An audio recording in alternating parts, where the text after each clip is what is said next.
내가 여호와를 항상 송축하며 내 입술로 항상 주를 찬송하리이다.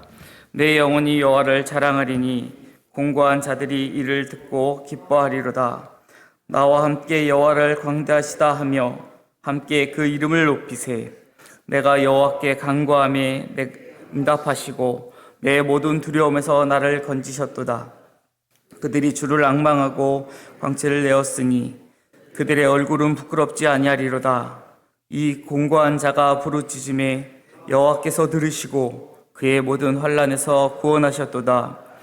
여호와의 천사가 주를 경외하는 자를 둘러 진치고 그들을 건지시는도다. 너희는 여호와의 선하심을 맛보아 알지어다. 그에게 피하는 자는 복이 있도다. 너희 성도들아 여호와를 경외하라. 그를 경외하는 자에게는 부족함이 없도다. 젊은 사자는 궁핍하여 줄일지라도 여호와를 찾는 자는 모든 좋은 것에 부족함이 없으리로다. 너희 자녀들아 와서 내 말을 들으라. 내가 여호와를 경외하는 법을 너희에게 가르치리로다. 생명을 사모하고 연수를 사랑하여 복받기를 원하는 사람이 누구뇨? 내 혀를 악에서 금하며 내 입술을 거짓말에서 금할지어다. 악을 버리고 선을 행하며 화평을 찾아 따를지어다. 여호와의 눈은 의인을 향하시고 그의 귀는 그들의 부르짖음에 기울이시는도다. 여호와의 얼굴은 악을 행하는 자를 향하사 그들의 자취를 땅에서 끊으려 하시는도다. 의인이 부르짖음에 여호와께서 들으시고 그들의 모든 환난에서 건지셨도다. 여호와는 마음이 상한 자를 가까이 하시고 충심으로 통회하는 자를 구원하시는도다. 의인은 고난이 많으나 여호와께서 그의 모든 고난에서 건지시는도다. 그의 모든 뼈를 보호하시며 그 중에서 하나도 꺾이지 아니하는도다. 악이 악인을 죽일 것이라. 의인을 미워하는 자는 벌을 받으리로다. 여호와께서 그의 종들의 영혼을 속량하시나니 그들에게 피하는 자는 다 벌을 받지 아니하리로다. 아멘. 시편 34편은 우리가 잘 알고 있는 내용의 다윗이 지은 시로 알고 있습니다. 표제를 보시면 다윗이 아비멜렉 앞에서 미친 체 하다가 쫓겨나서 지은 시라고 이렇게 표제가 붙어 있습니다. 이것은 사무엘상 21장 10절에서 15절 본문의 그 내용을 담고 있는 그 내용입니다. 사울의 추격을 피하여 도피하던 다윗은 이제 블레셋으로 정치적 망명을 하게 됩니다. 우리의 상황으로 본다면 계속 피하다가 이제 북한으로 피하게 됐다라고 우리가 가정해 볼 수 있겠죠. 다윗은 지금 자신을 쫓고 있는 자신의 군주인 사울을 피해서 더 이상 이 이스라엘 땅에 있다가는 내 목숨을 부지하기 어렵겠다 생각해서 자신의 원수의 나라인 블레셋에 가서 아기스 왕을 찾아가서 망명을 요청하게 된 것입니다. 지금 표지에는 아비멜렉 앞에서라고 되어 있는데 아비멜렉은 왕의 이름이 아니라 왕의 호칭입니다. 우리가 애굽의 왕을 바로라고 호칭한 것처럼 바로는 우리가 흔히 알고 있는 파라오라는 그 왕의 호칭인 것처럼 이 아비멜렉도 왕의 호칭입니다. 그래서 이 아비멜렉은 아마도 아기스를 뜻할 것이다 라고 보는 것이 맞을 것입니다. 그런데 이 아비멜렉 왕 아기스에게 가서 지금 다윗이 미친 채를 하면서 시를 지었다라고 하는데 다윗이 이 시를 지었을 때에 이런 고백을 과연 할 수 있었을까? 참 우리가 생각해 봤을 때는 이런 시를 과연 어떻게 다윗이 지을 수 있었을까라는 생각이 들게 됩니다. 다윗은 결코 그가 편안한 상황에 승승장구하는 상황에 좋은 시를 지었던 것이 아닙니다. 즐거운 시를 지었던 것이 아닙니다. 정말 그가 어려운 상황에 힘든 상황에 이러한 시를 지었던 것입니다.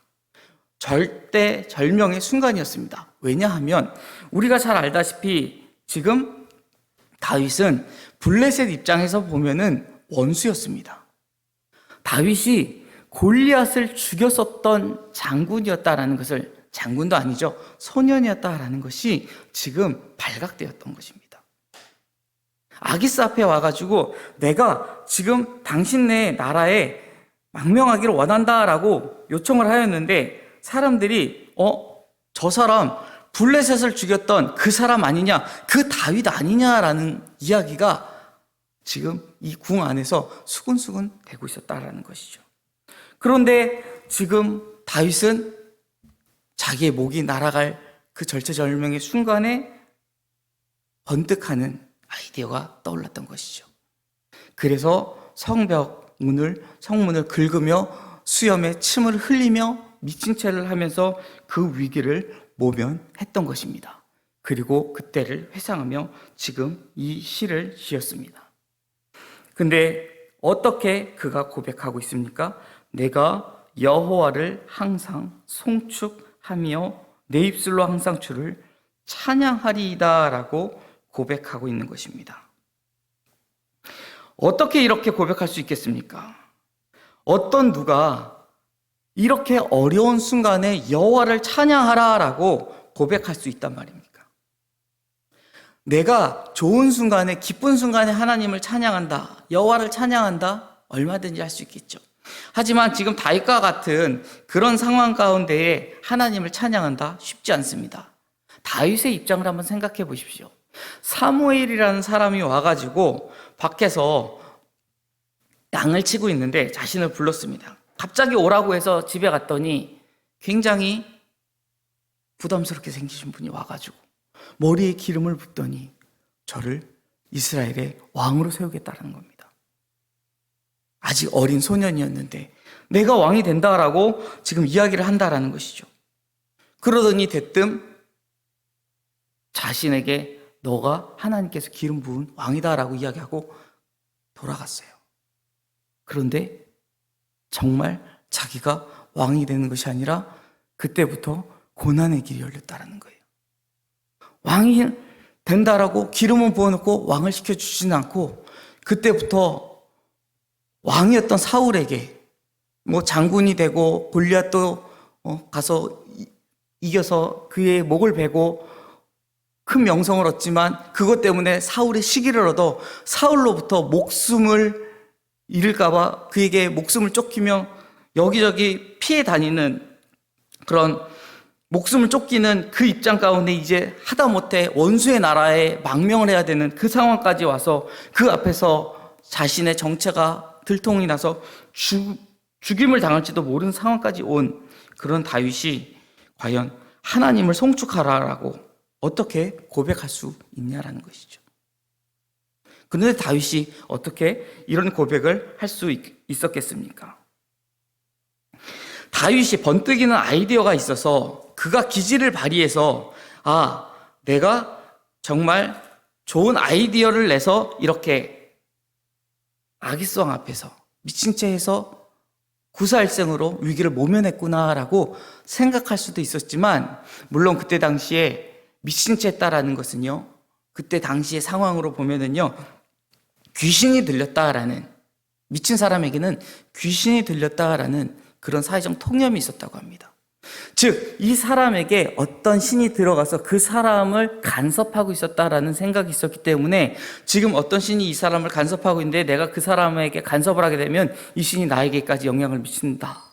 이런 생각이 있기 때문에 아기스 왕이 그 사람을, 즉 다윗을 상관할 수 없었으니까 저 사람 돌려보내라. 가뜩이나 머리 아픈데. 이렇게 볼 수도 있었다라는 것이죠. 다윗이 그걸 알았기 때문에 지혜로웠던 다윗이 그 상황을 활용할 수도 있었겠지만 다윗은 내가 지혜로웠기 때문에 그런 것이 아니라 이 모든 것은 하나님의 은혜였다라는 것을 고백했다라는 거예요.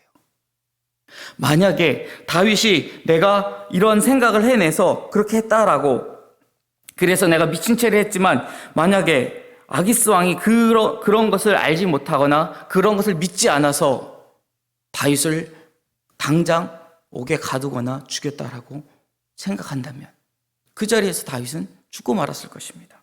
하지만 하나님께서 아기스의 눈을 어둡게 하셔서 다윗을 구원하셨다라는 것이죠. 다윗은 그것을 믿고 고백했던 것입니다. 하나님께서 나를 구원하셨다라는 것이죠. 하나님께서 이 어려운 상황에서 나를 구원하셨다라는 것을 지금 고백하고 있는 것입니다.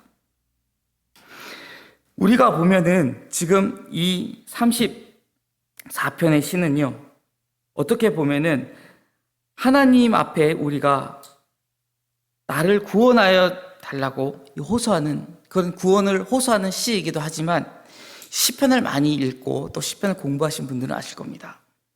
22절까지 있는 이 내용을 딱 보면서 이 시편이 22절까지 있는 걸 보면 아마도 이 시편이 답관체의 시일 확률이 있겠다. 아마 많이 들어보셨을 거예요. 답관체라는 시. 알파벳 순으로 되어 있다. 얼마 전에도 이런 시가 한번 나왔었는데요.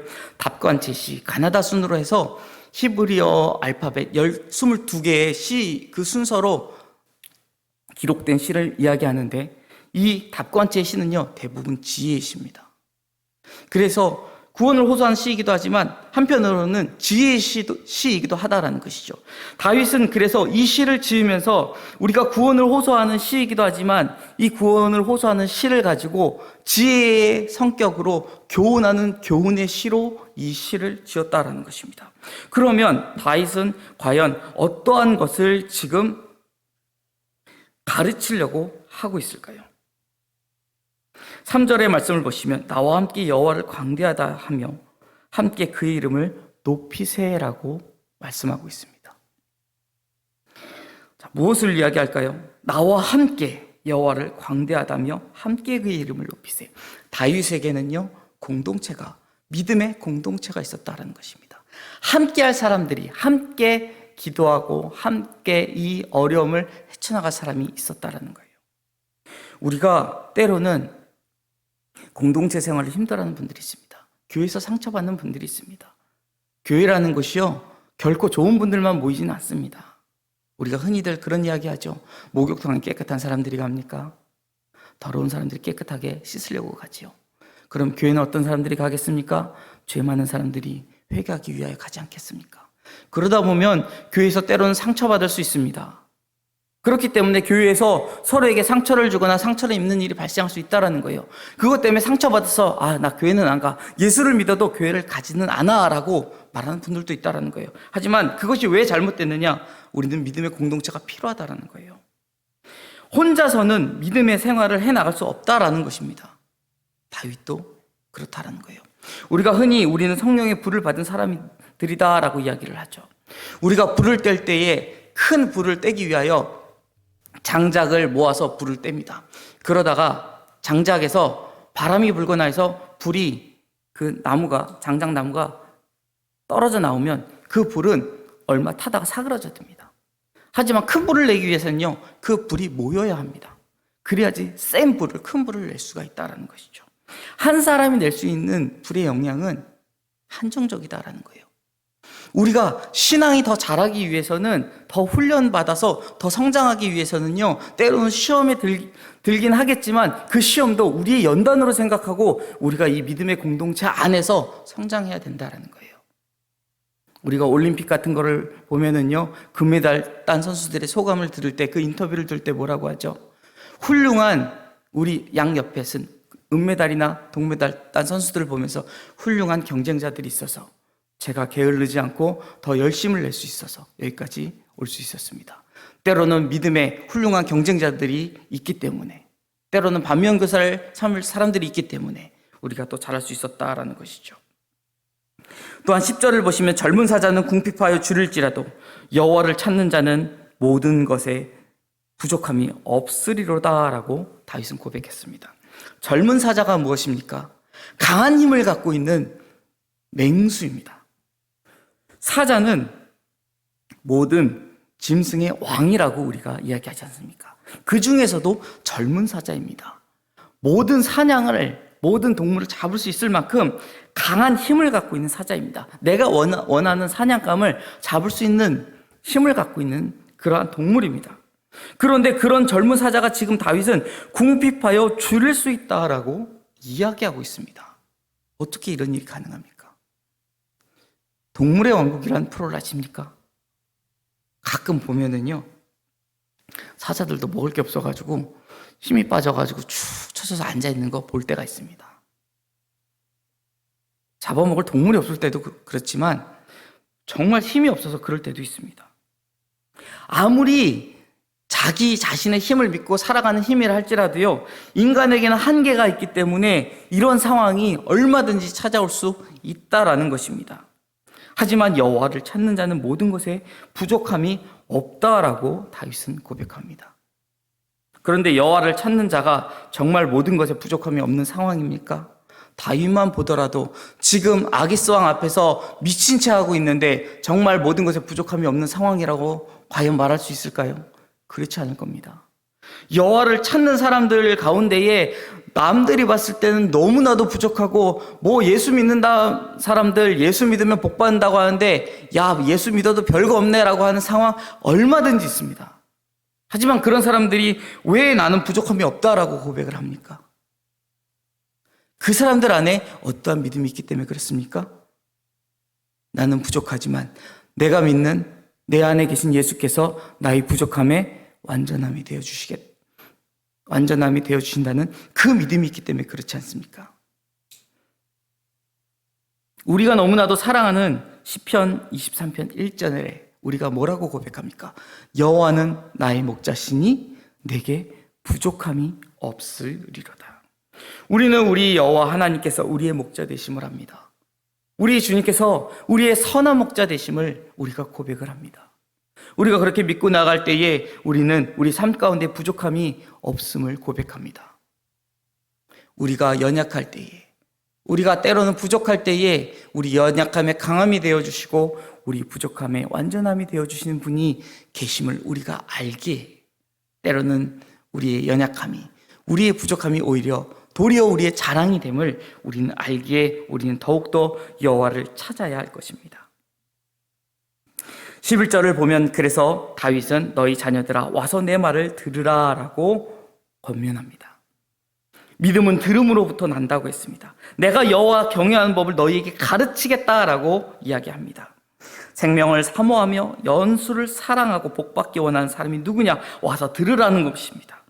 와서 주의 말씀을 들을 때에 그 믿음이 자란다라는 것이죠. 13절 14절을 보시면은요, 어떤 사람이 예수 그리스도를 믿고 여호와 하나님을 경외하는지 그의 삶 가운데서, 그의 행동 가운데서 그것이 드러나는 것을 보여주고 있습니다. 혀에서 악을 금하고 입술이 거짓말을 금한다라는 것이죠. 예수를 믿으면 이러한 행동이 나타난다라는 것입니다. 악을 버리게 되고 선을 행하며 화평을 따라 행하게 된다라는 것입니다. 우리가 교회에서는 그렇게 행하지만 교회의 문턱을 넘어 교회 문을 나서서 다시 삶의 자리로 돌아갔을 때 여전히 악을 행한다면 우리가 정말 예수 그리스도를 믿고 하나님을 경외하는 사람이라고 말할 수 있을까요? 우리의 삶 가운데에 정말 예수 그리스도의 향기가 나타나야 할 것입니다.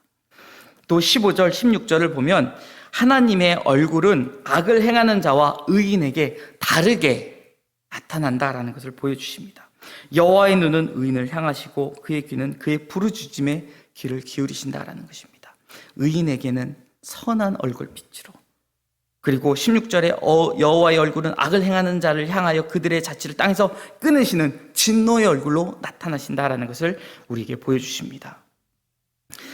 그리고 17절 의인이 부르짖음에 여호와께서 들으시고 그들의 모든 환난에서 건지셨다라고 말씀하십니다.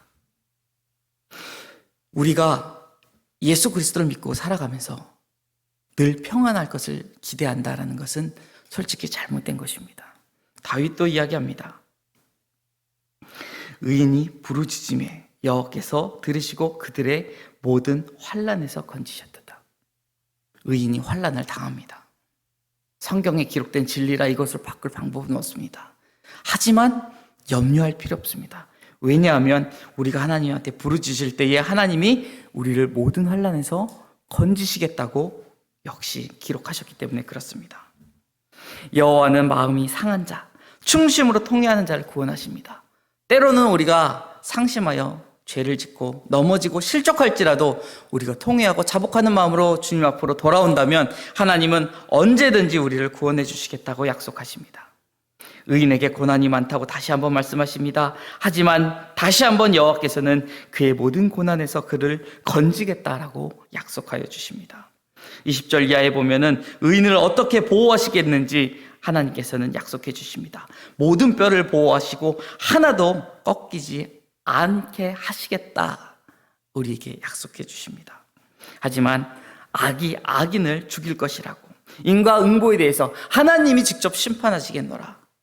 악을 우리가 갚는 것이 아니라 하나님 친히 갚아주시겠노라 말씀하십니다. 그래서 종들의 영혼을 속량하시겠다. 우리를 신원하여 주시겠다. 우리의 억울함을 풀어주시겠노라. 우리에게 말씀하십니다. 그래서 우리가 하나님께로 피할 때에 우리는 벌을 받지 않고 구원함을 얻을 수 있다라고 말씀하십니다. 우리 모두 하나님께로 피함으로 오직 하나님만을 의지하고 하나님만을 찬양함으로 다윗과 같이 오직 하나님의 사람으로 살아가는 저와 여러분이 되시기를 주의 이름으로 축원합니다. 기도하겠습니다. 사랑이 많으신 하나님, 감사합니다. 우리가 기쁠 때나 슬플 때나 때로는 삶 가운데에 어려운 일을 당할 때에도 항상 여호와 하나님을 다윗과 같이 송축하며 주를 찬양하는 자들 되게 하여 주시옵소서. 늘 믿음의 눈을 들어 우리의 상황을 보는 것이 아니라 그 상황을 주관하시는 하나님을 바라보며 하나님을 찬양하는 자들 되게 하여 주시옵소서. 우리를 보호하시며 우리를 구원하시는 하나님만을 믿고 나아가는 주의 자녀 되게 하여 주시옵소서. 사랑이 많으신 예수 그리스도 이름으로 기도드립니다. 아멘.